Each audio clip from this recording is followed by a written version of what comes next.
UAE-യിലുള്ള ആളുകളുടെ Emirates I D നഷ്ടപ്പെട്ട് കഴിഞ്ഞാൽ എന്താണ് ചെയ്യേണ്ടത്?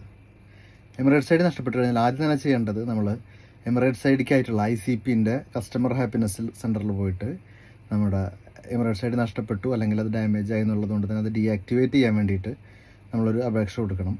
ഒരു റിക്വസ്റ്റ് കൊടുത്താൽ അവിടെ തന്നെ അവർ ആ സംഭവം ഡീആക്ടിവേറ്റ് ചെയ്ത് തരും. അതിനുശേഷം നമുക്ക് ഓൺലൈനായിട്ട് അപ്ലൈ ചെയ്യാൻ കഴിയും. ഓൺലൈനായിട്ട് ICPൻ്റെ വെബ്സൈറ്റ് വഴി അതിനകത്ത് റീപ്ലേസ്മെൻറ്റ് എന്നുള്ള അല്ലെങ്കിൽ ലോസ്റ്റ് റീപ്ലേസ്മെൻറ്റ് എന്നുള്ള എമിറേറ്റ്സ് ഐ ഡിൻ്റെ ഓപ്ഷൻ എടുത്തുകൊണ്ട് നമുക്ക് അപ്ലൈ ചെയ്യാൻ കഴിയും. പിന്നെ ഡോക്യുമെൻറ്റേഷൻ്റെ കേസിനകത്ത് പറയുമ്പോൾ നമുക്ക് വേണ്ടി വരുന്ന ഡോക്യുമെൻറ്റ്സ് ഇതിനകത്ത് പ്രോസസ്സിനകത്ത് വേണ്ടി വരുന്നത് passport, valid passport, valid residence visa, അതുകൂടാതെ കുട്ടികൾക്കാണെങ്കിൽ 15 വയസ്സിൽ താഴെയുള്ള ആളുകൾക്കാണെങ്കിൽ അവരുടെ ബർത്ത് സർട്ടിഫിക്കറ്റിൻ്റെ ഒരു കോപ്പി വേണ്ടി വരും.